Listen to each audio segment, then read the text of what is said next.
Vous souhaitez trembler de peur pour Halloween? Rassurez-vous, j'ai pensé à tout. Salut les geeks, aujourd'hui je vais vous proposer quelques séries à regarder pour l'événement. Alors bien sûr, pour cette liste, que les âmes sensibles et fragiles s'abstiennent. Je vous propose tout d'abord une dont je vous ai rapidement parlé, mais qui cartonne depuis sa sortie, The Haunting of Hill House, adapté du livre du même nom, écrit par Shirley Jackson en 1959. On y suit la vie d'un groupe de frères et sœurs qui ont grandi dans ce qui allait être la maison hantée la plus célèbre des États-Unis. Désormais adulte et contraint de se retrouver face à une tragédie, la famille doit enfin affronter les fantômes de leur passé. Certains sont encore bien présents dans leur esprit. Je vous conseille très fortement cette série, j'en suis à la moitié du visionnage et c'est vraiment très prenant. Il y a pour le moment une seule saison de 10 épisodes. Au casting, on retrouve Michiel Huisman, qu'on connaît surtout pour incarner Daario Naharis dans Game of Thrones, mais aussi Carla Gugino, qu'on a pu voir dans San Andreas, Sin City ou encore le film Watchmen. La série est produite par Mike Flanagan, qui est connu pour ses films d'horreur comme The Mirror, Pas un bruit, etc.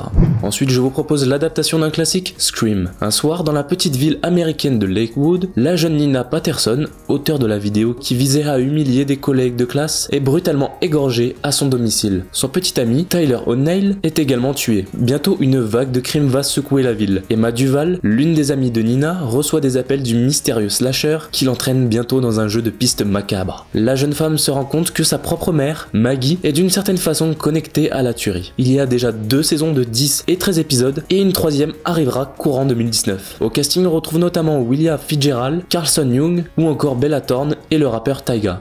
Si vous aimez les séries d'horreur avec des ados bien clichés, vous allez adorer Scream Queens, qui est plutôt du genre parodique et qui met en scène des filles bien détestables, un meurtrier déguisé et de sombres secrets. Les meurtres en série n'ont jamais été aussi drôles et même si cette série peut paraître être pour les filles, elle reste à la portée de tout le monde. Il y a 2 saisons de 13 et 10 épisodes avec Emma Roberts qu'on a pu voir dans American Horror Story et Scream 4, Jamie Lee Curtis, John Stamos, etc. On peut aussi voir quelques caméos de stars dans la série avec notamment Ariana Grande.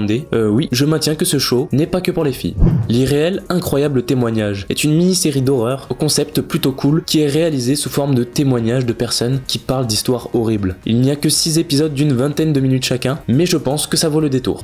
Si vous êtes fan de l'acteur Freddie Highmore, qui joue dans Good Doctor et qui au passage était Arthur dans Arthur et les Minimoys, vous serez ravi de le voir jouer dans Bates Motel. Après la mort mystérieuse de son mari, Norma Bates décide de refaire sa vie dans la petite ville de White Pine Bay et emmène avec elle son fils Norman, âgé de 17 ans. Elle rachète là-bas un vieux motel abandonné, ainsi qu'un manoir qui se situe un peu plus loin. La mère et le fils partagent une relation presque incestueuse. Des événements tragiques vont les rapprocher encore plus. Ils partagent désormais de terribles secrets. Ça envoie du lourd et le tandem Freddie Highmore et Vera Farmiga fonctionne très bien. Il y a déjà 5 saisons avec un total de 50 épisodes. Je tiens à préciser que toutes ces séries sont disponibles sur Netflix. Laquelle vous intéresse le plus? Dites-le moi en commentaire. Moi je vais peut-être me mettre à Bates Motel. C'était Dimitri, à la prochaine.